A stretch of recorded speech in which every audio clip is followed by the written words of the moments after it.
भां शङ्कराचार्यमध्यमाम् अस्मदाचार्यपर्यन्तां वन्दे गुरुपरम्पराम्। श्रुतिस्मृतिपुराणानाम् आलयं करुणालयं नमामि भगवत्पादं शङ्करं लोकशङ्करं। शङ्करं शङ्कराचार्यं केशवं बादरायणं सूत्रभाष्यकृतौ वन्दे भगवन्तौ पुनः पुनः। ईश्वरो गुरुरात्मेति मूर्तिभेदविभागिने व्योमवद्व्याप्तदेहाय दक्षिणामूर्तये वसुदेवसुतं देवं कंसचाणूरमर्दनं देवकी परमानन्दं कृष्णं वन्दे गुरुम्। ध्यान shlokas of Bhagavad Gita. We have already seen 5 of them in the last 2 sessions. Now, 6th shloka of Dhyana Shlokas. Let's read. भीष्मद्रोणतटा जयद्रथजला गान्धारनीलोत्पला शल्यग्राहवती कृपेण वहनी कर्णेन वेलाकुला अश्वत्थामविकर्णघोरमकरा दुर्योधनावर्तिनी सोत्तीर्णा खलु पाण्डवैरण कैवर्तकः केशवः।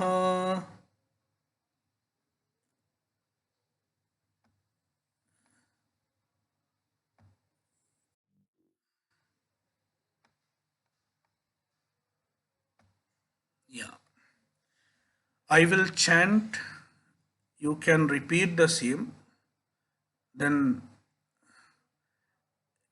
you will get a better feel of the mantra, the shloka. I will chant little by little. भीष्मद्रोणतटा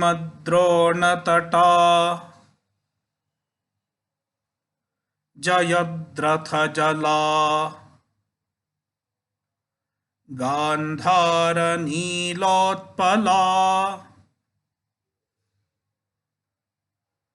शल्यग्राहवती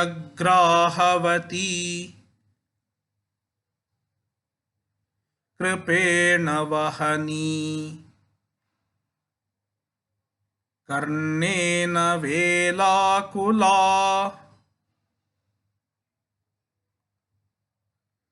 अश्वत्थामविकर्ण घोरमकरा दुर्योधनावर्तिनी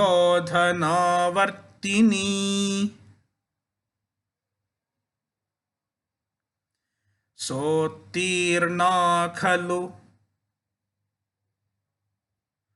पाण्डवैरणनदी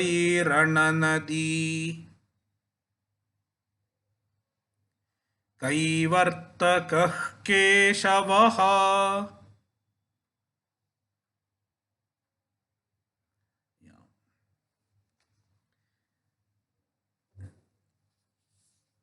This is a glorification of Bhagavan Krishna.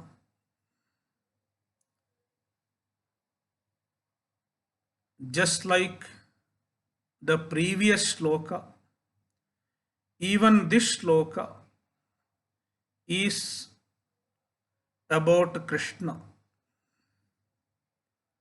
The greatness of Krishna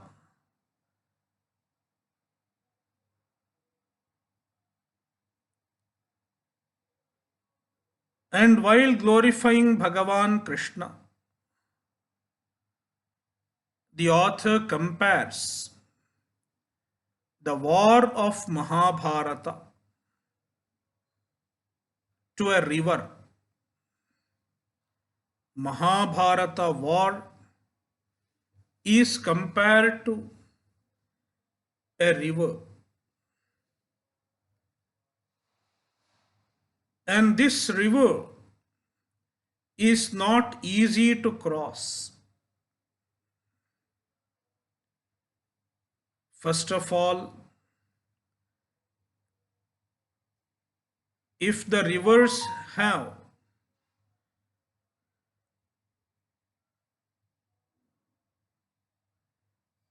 river has a current,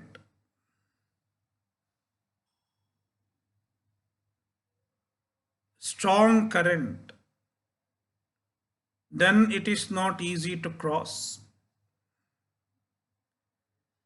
Likewise, if there are sharks and crocodiles in the river, even then it is not easy to cross.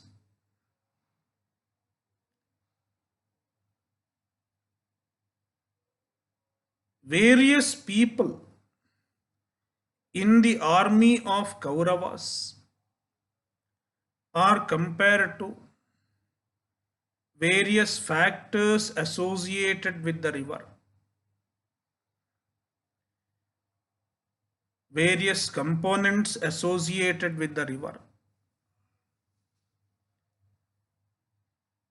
It is a beautiful imagery. Bhishmadrona Tata. Bhishma and Drona,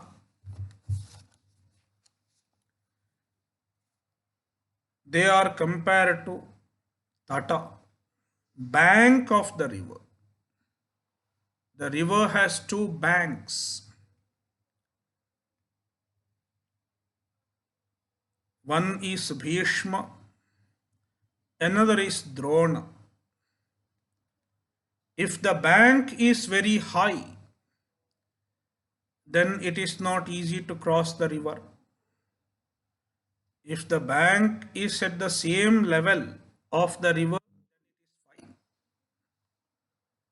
But these two banks are very high because Bhishma and Drona are very tall figures, towering personalities when it comes to the art of warfare.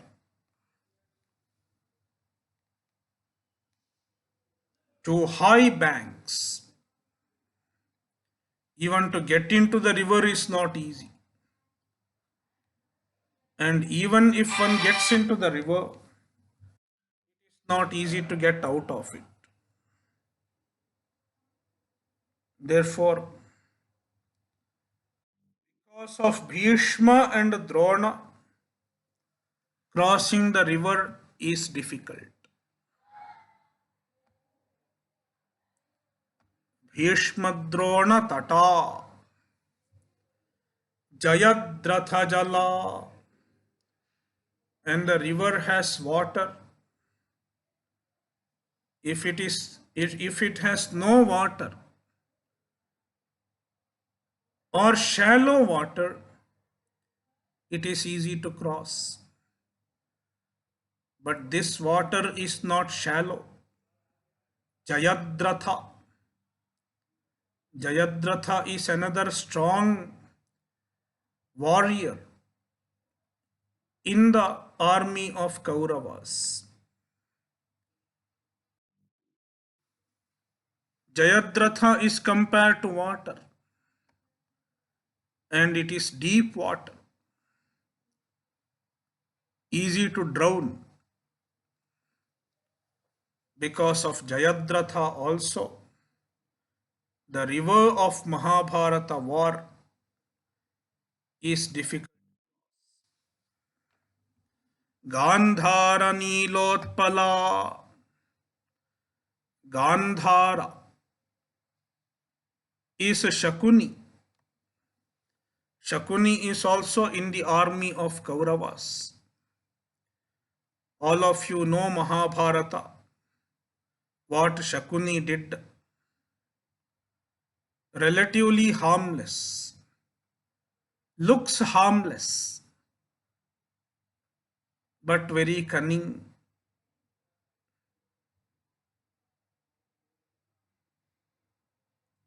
And the author compares Shakuni to the blue lilies in the river. The blue lilies seem to be harmless, but when a boat tries to cross the river, the blue lilies can stop the boat and also sometimes make them capsize. Seemingly harmless, but not necessarily so. One can stumble. That is how even Yudhishthira stumbled because of Shakuni. He thought he is going to play a harmless game of gambling.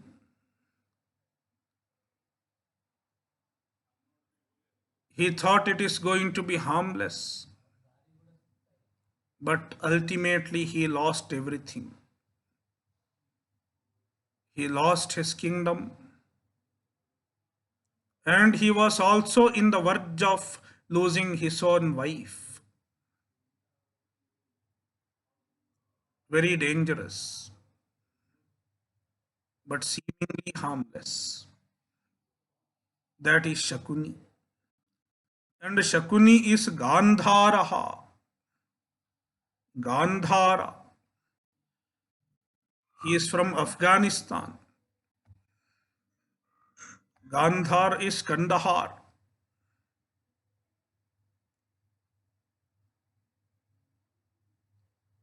Always in problem.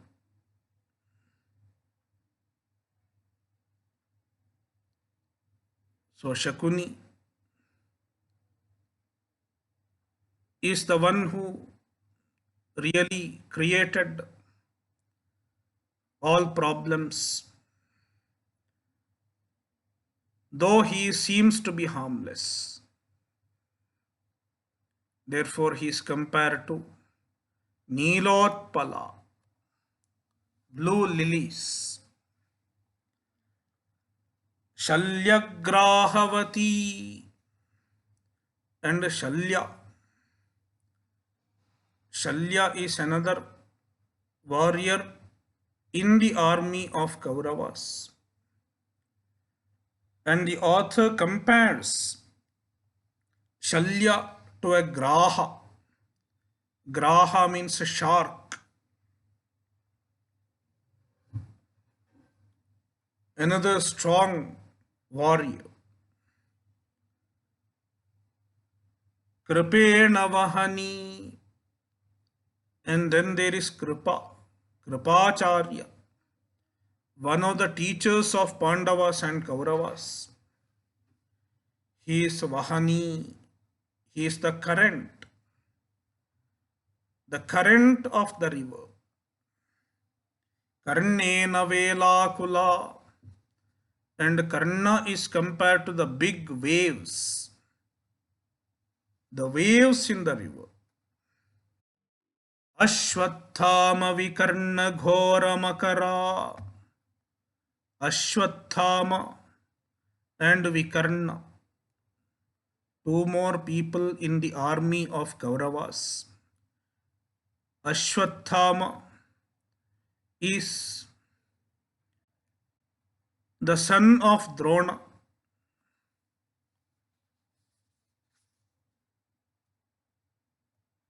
and Vikarna is another brother of Duryodhana. Among the 100 brothers, he was one. Ashwathama and Vikarna, they are compared to Ghora Makaraha, terrible crocodiles. There are crocodiles also in the river. Duryodhanavartini, and Duryodhana is compared to Avartini. Avarta means whirlpool. Duryodhana is the whirlpool of the river. Sotirna khalu Pandavairananadi. Sarananadi. This kind of a Rananadi. Rana means Yuddha, war. War is compared to Nadi. Therefore, it is called Rananadi.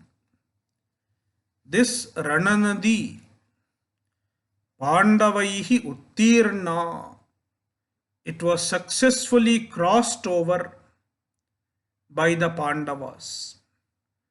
Even though it was very difficult to cross, Pandavas could successfully cross the war, the river of the war. They won the war. Despite being lesser in number,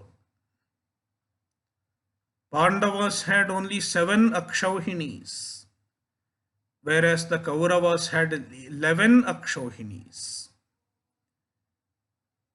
A smaller army defeating a larger army. Such instances are very few in the history. And the war of Mahabharata is one such instance, where a smaller army defeats a larger army. How was it possible? Despite all strong people leading the army of Kauravas, the Pandavas could defeat them. How was it possible? It was because Pandavas had a successful, efficient boatman to cross the river of war, and he was none other than Krishna. Kaivartakah Keshavaha. Krishna served as a Kaivartakaha. Kaivartakaha means boatman who could successfully take the boat across, carrying Pandavas. Kaivartakaha Keshavaha. Keshava, Krishna, was like the boatman. Because of his grace, the Pandavas could win. The Pandavas successfully won the war of Mahabharata. And that is the greatness of Krishna. Success in Mahabharata is attributed to Krishna.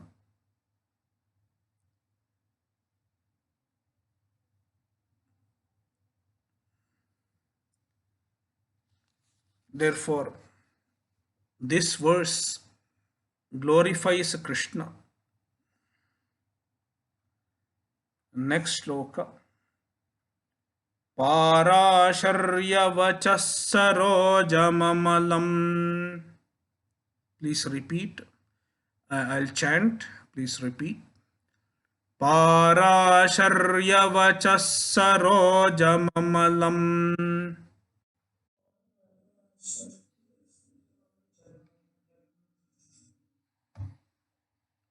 Gītārtha-gandhotkatam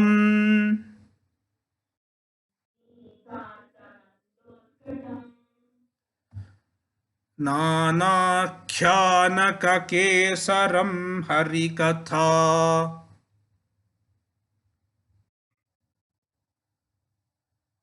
Sambodhana-bodhitam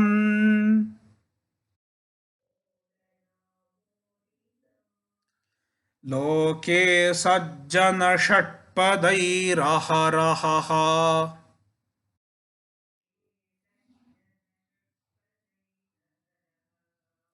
पेपीयमानं मुदा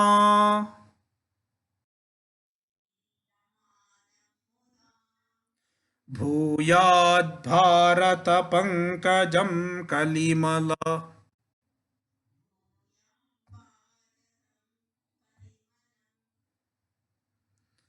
प्रध्वंसि न श्रेयसे.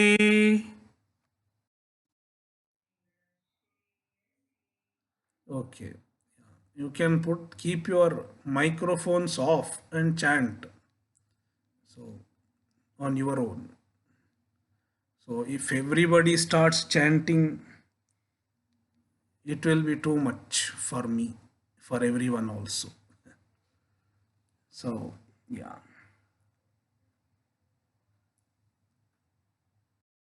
This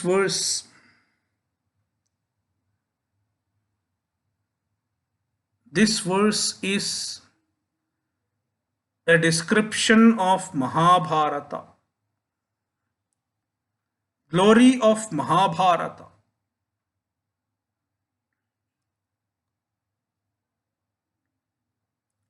In other words, salutation to Mahabharata. Mahabharata Namaskara. The author is offering his salutation to the very text of Mahabharata. Mahabharata is a great text, and it is voluminous also, even in terms of content and even in terms of volume. It is great. That is why Mahatvat Bharavatvacha Mahabharatam.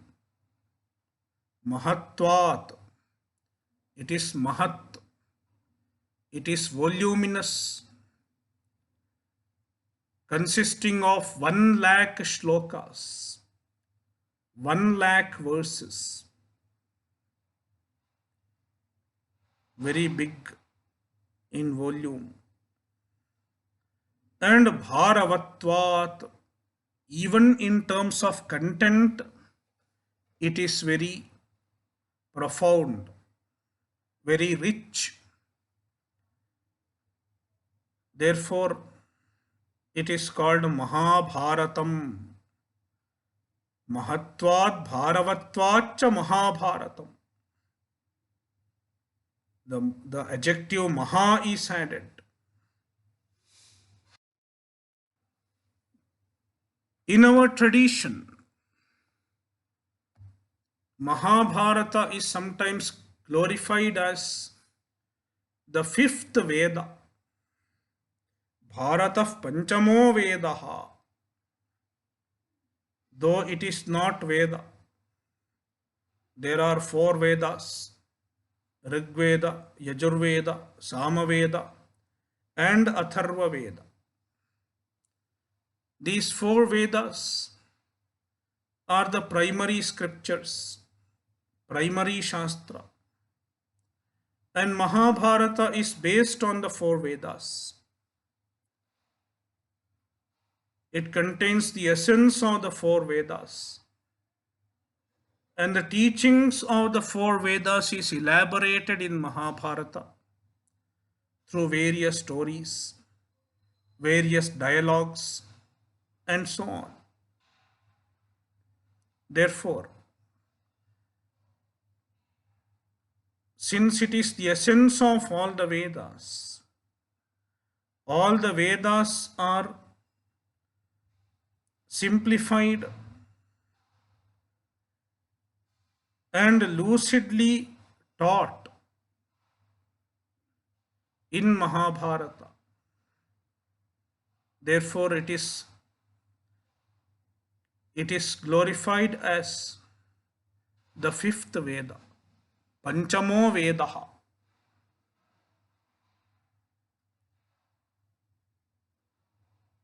The author compares Mahabharata to a lotus. Bharata Pankajam, the lotus of Mahabharata. Mahabharata lotus. In our culture, if we have to glorify something, if we have to convey the beauty of something, we compare it to lotus. If somebody's face is described, we say lotus like face. Mukha Pankaja, Mukha Kamala.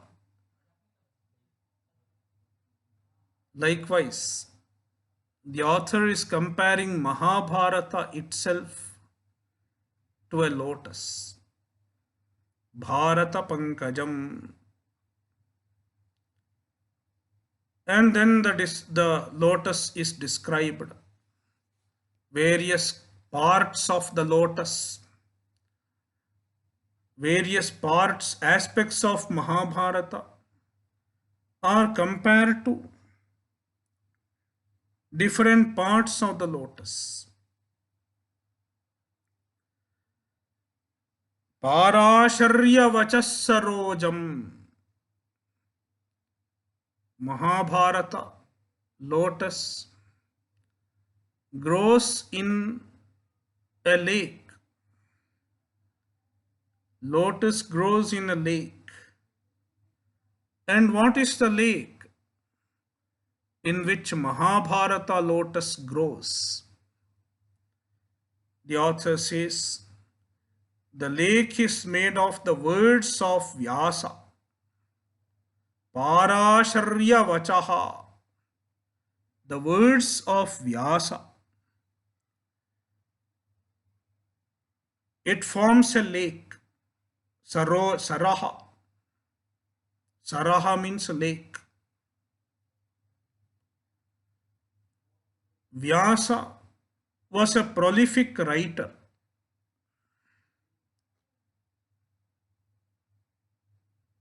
He has written many works.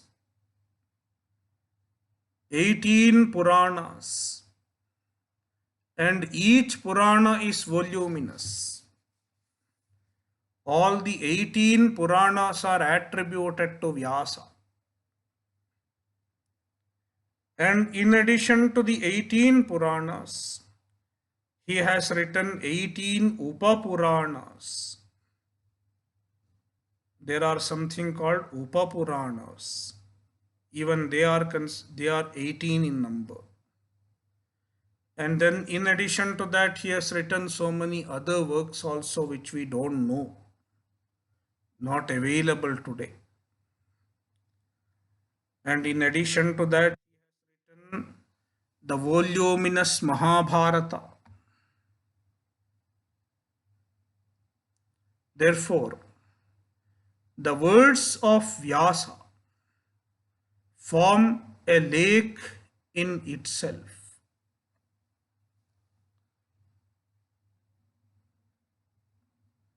And in the lake of the words of Vyasa, there is a lotus, that is Mahabharata.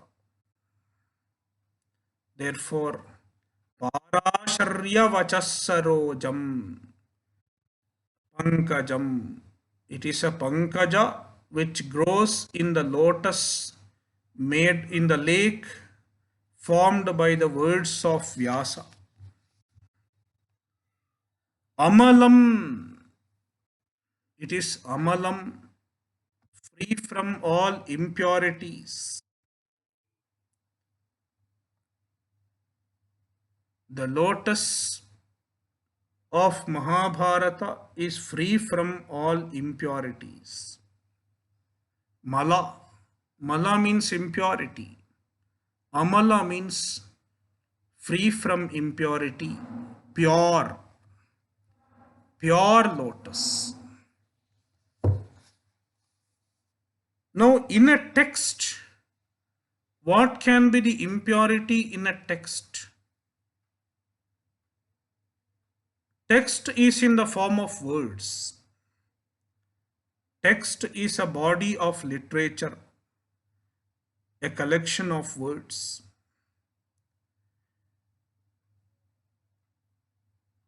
Impurity in word is in the form of not being a valid means of knowledge.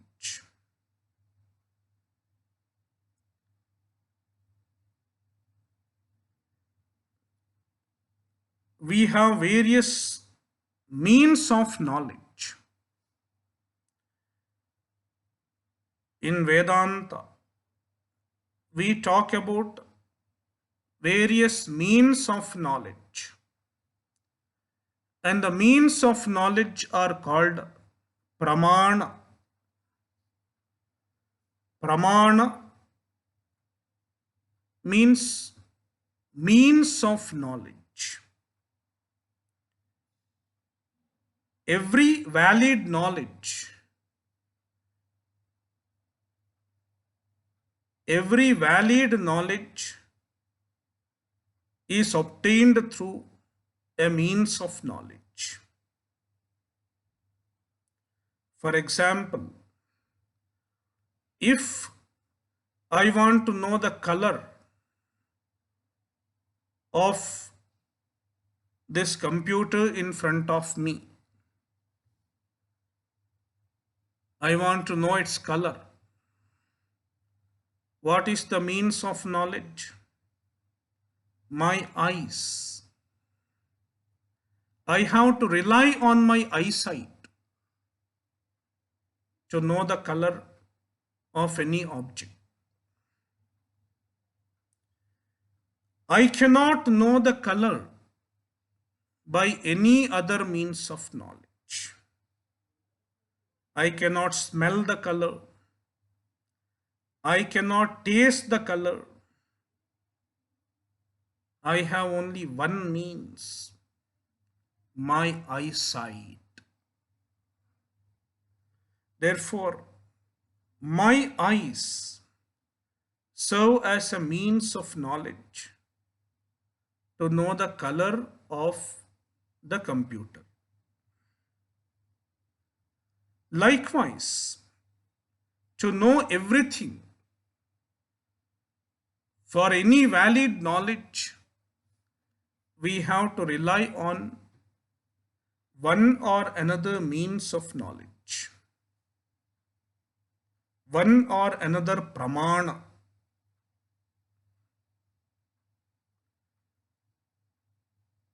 Likewise, even words, the words of the Shastra serve as pramana, serve as means of knowledge.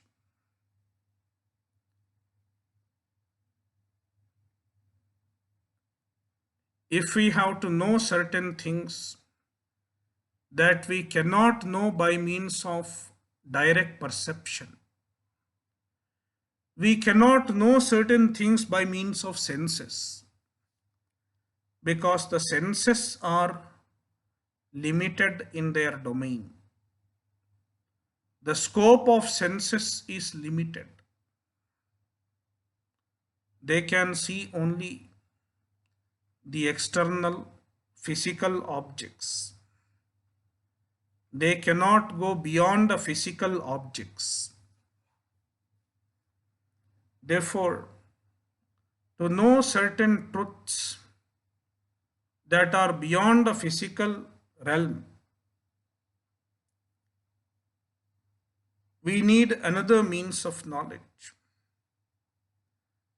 and that is Shastra Pramana.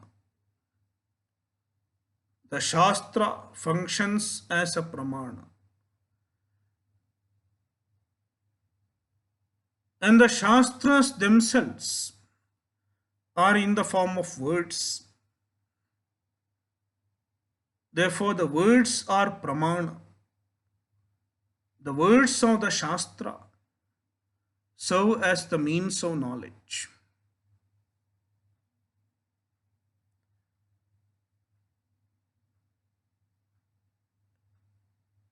Now, the primary Shastra, which are known as Vedas, the Vedas are reliable means of knowledge. They are the most reliable means of knowledge, the most reliable pramana, free from all flaws, because they are not composed by human authors.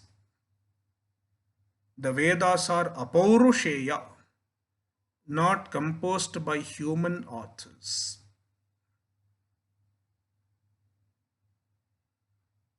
They were revealed to the rishis in the beginning of the cycle of creation. Therefore, being apaurusheya, since they are not composed by human authors, since they are given by Ishvara himself, the Vedas are flawless and most reliable means of knowledge. Then Mahabharata. Mahabharata is not apaurusheya. It is not given by Ishvara. It is composed by a human author, Vyasa. Vyasa was a human being.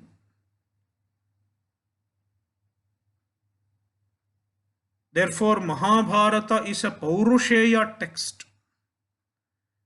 It is written by a human author. When something is written by a human author, we can always question its validity. How far is it valid? Is it a valid source of knowledge? We most often rely on our textbooks. The textbooks written by modern scholars, history textbooks written by JNU scholars. When I was a student, I thought they are all valid source. But later on I understood it's all bluff. So many things are distorted in our history textbooks. That is why nowadays many people are talking about rewriting the history. The historians are biased. That is why the history books cannot be relied on, especially the history books written and taught in our schools and colleges are distorted. So most often when something is written by a human author, we can doubt its validity. Is it a valid source of knowledge? Likewise, since Mahabharata is written by a human author, we can raise a question. Is it a valid source of knowledge?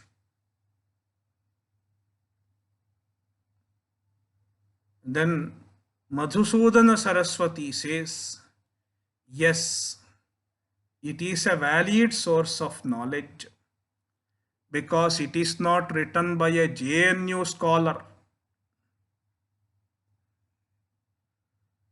It is not written by Romila Thapar.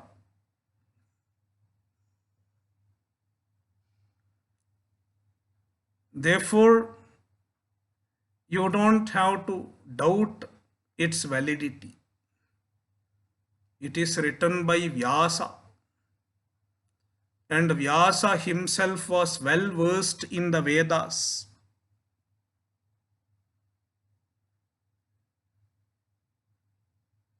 All the Vedas. And he knew the purport of the Vedas.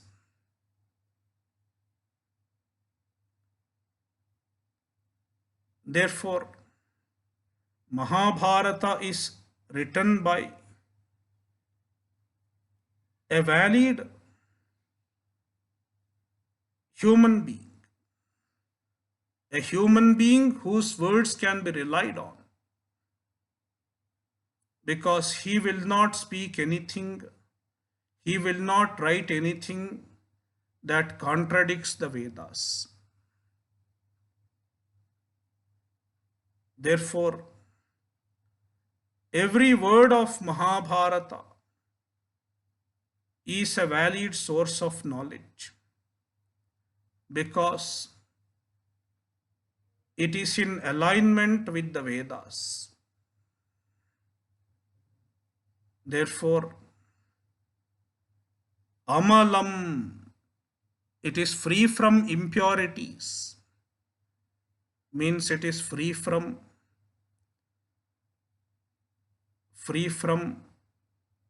unreliable words. It is absolutely reliable source of knowledge. Pramana. Parasharya vachasarojam amalam. And in Mahabharata, as the fragrance of Mahabharata flower, there is Bhagavad Gita.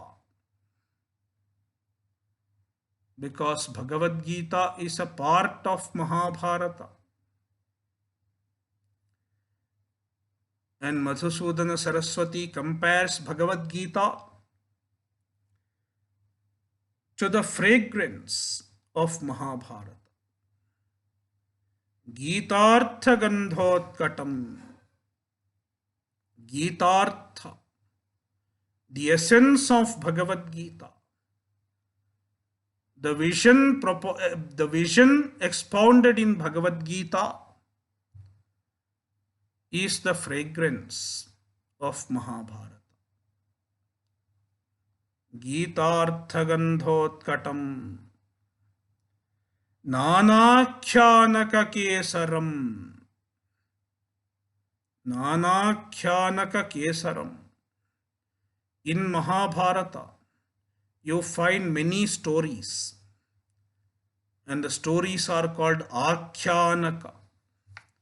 So many stories, like the story of Nala, story of Rama, story of various other people. There is the story of Dharmavyadha, and so on and so on. Mahabharata is full of stories. The main story that runs through Mahabharata is the story of the Pandavas, the 5 brothers. It is the main story. But in between the main story, there are so many smaller stories.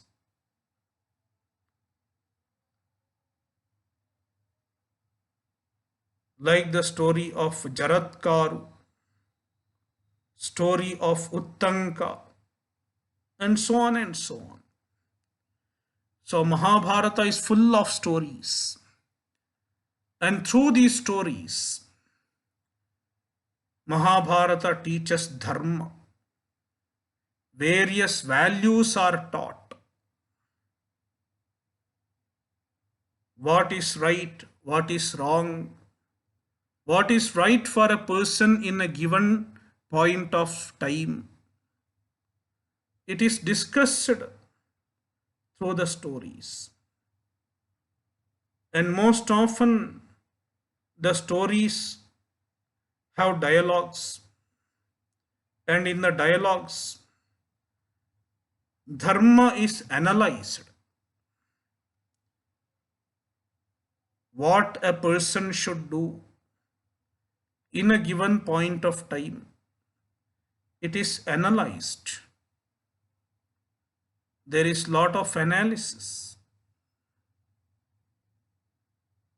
Dharma is analyzed through stories and dialogues.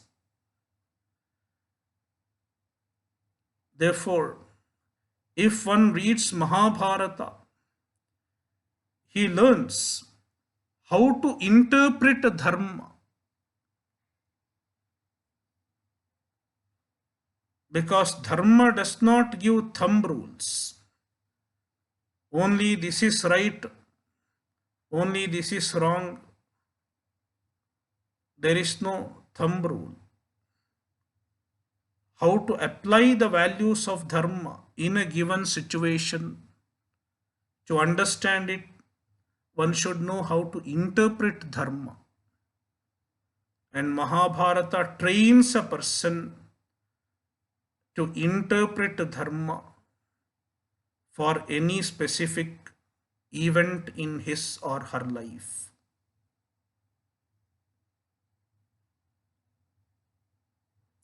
Therefore, to convey the dharma, there are many stories. Nana Khyanaka, many stories. And these stories add beauty to Mahabharata. Just like the filaments of a lotus add beauty to the lotus. Likewise, the stories add beauty to Mahabharata. Therefore, the stories are compared to the filaments, the stamen, the small flower-like thing that is present in a big flower is called stamen. So, Nanakhyanaka Kesaram, Harikatha Sambodhana Bodhitam. And another interesting feature of Mahabharata that adds a different dimension to the charm of Mahabharata is the story of Hari, story of Bhagavan Krishna. There is Hari Katha, story of Krishna.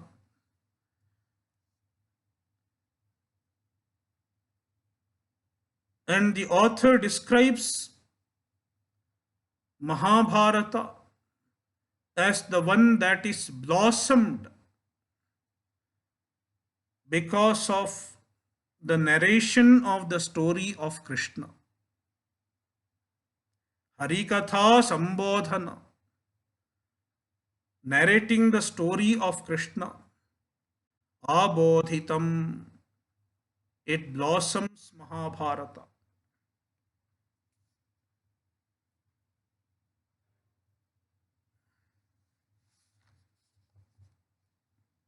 Loke sajjana shatpadair aharahah pepiyamanam muda. When there is a lotus, a fully blossomed flower, not necessarily lotus, any flower that is fully blossomed attracts honeybees. The honeybees come and drink the nectar from the flower. Now, as far as Mahabharata lotus is concerned, what are the honeybees? The author says, all the wise men in the world are like the honeybees. Loke, in the world, Sajjana Shatpadaihi. Sajjana, all the Sajjanas, all the wise men, the men who are interested in proper wisdom, men interested in making their life, they are the Sajjana. And they are compared to Shatpada, honeybees. And the honeybees, the wise men, they drink the nectar of Mahabharata. Aharahah pepiyamanam. They drink the nectar of Mahabharata every day. Aharaha. Not once in a while. Every day. Muda pepiyamanam. Muda, with the joy, with the delight, they enjoy the nectar that is nothing but the wisdom of Mahabharata.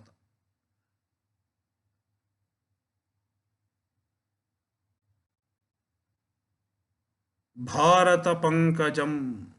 It is the description of the lotus of Mahabharata. And the author prays to Mahabharata.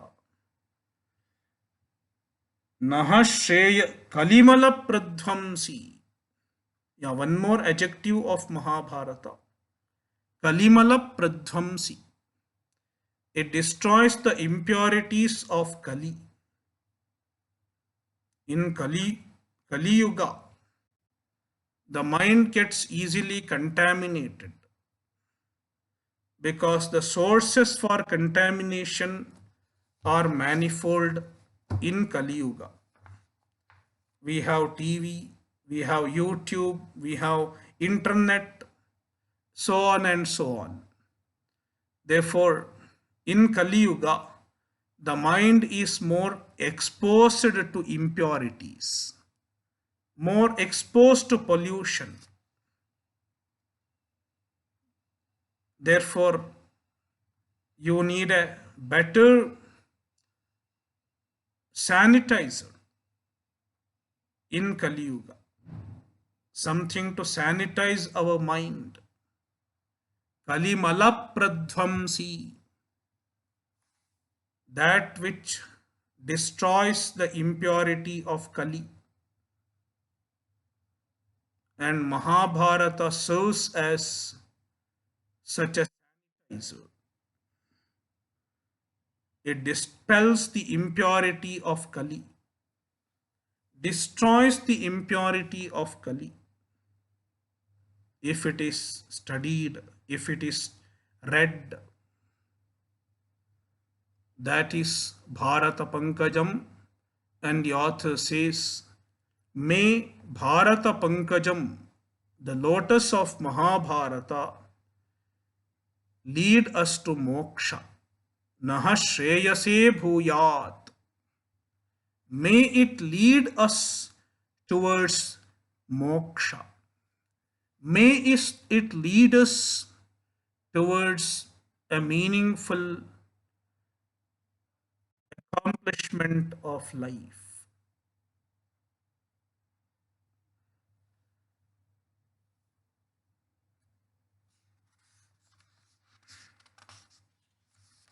We have two more shlokas among the Dhyana shloka. We will see them in the following class. Om Purnamadah Purnamidam Purna